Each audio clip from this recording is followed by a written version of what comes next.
Assalamualaikum pemirsa, selamat datang di Forum Podcaster Indonesia. Bagi Anda yang baru bergabung, silakan subscribe atau ikuti kami, untuk dapatkan berita segar, aktual dan faktual, seperti berita berikut ini. Gibran disarankan mundur usai KPU diputuskan langgar etik karena loloskan pencalonannya. Pakar kebijakan publik, Yanuar Nugroho, menyarankan mundur calon wakil presiden nomor urut 2, Gibran Rakabuming Raka, usai Dewan Kehormatan Penyelenggara Pemilu, DKPP, memutuskan bahwa, jajaran Komisi Pemilihan Umum KPU telah melanggar etik, terkait pencalonannya di pemilihan presiden, Pilpres 2024.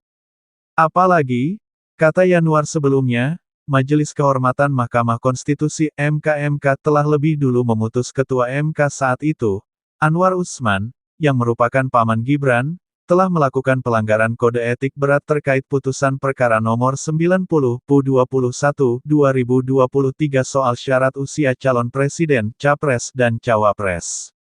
Yanuar memahami, putusan DKPP memang tidak serta-merta membatalkan pencalonan Gibran. Kendati begitu, menurutnya, keputusan Gibran mundur akan jauh lebih bijak di tengah polemik yang terjadi. Ini calon wakil presiden loh, hukumnya enggak apa-apa menurut hukum. Tapi MK dan DKPP mengatakan ini melanggar etik. Maka saya setuju, seandainya saya Gibran, dengan kesatria saya mengatakan, saya mundur, kata Yanuar dalam acara diskusi di Media Center Ganjar Mahfud, Jalan Cemara, Menteng, Jakarta Pusat, Senin, tanggal 5 Februari tahun 2023.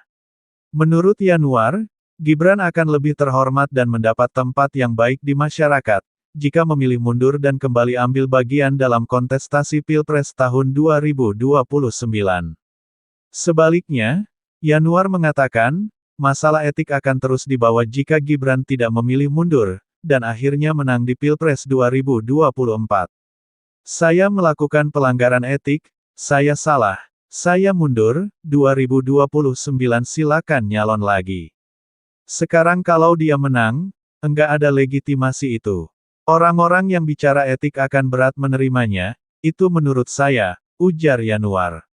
Sementara itu, pengamat politik Ikrar Nusabakti, menyayangkan keputusan DKPP tidak bisa membatalkan pencalonan Gibran demi hukum. Dia lantas menilai Gibran tidak memiliki etika politik dan moral. Dan sayangnya lagi, yang menjadi cawapres itu, kita tahu memang tidak memiliki etika politik, dan moral politik. Kalau Anda melanggar etika politik, dan tidak memiliki moral politik, bagaimana Anda bisa memiliki legitimasi? Ujar Ikrar. Demikianlah, ternyata Gibran anak Jokowi dan Anwar Usman ipar Jokowi, terbukti tidak punya etika.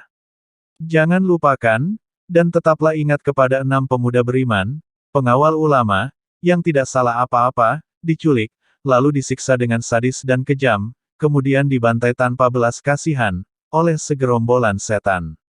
Setelah itu, difitnah habis-habisan, kasus ini dikenal sebagai kasus KM50, yaitu, tragedi kemanusiaan paling biadab yang pernah terjadi di Indonesia.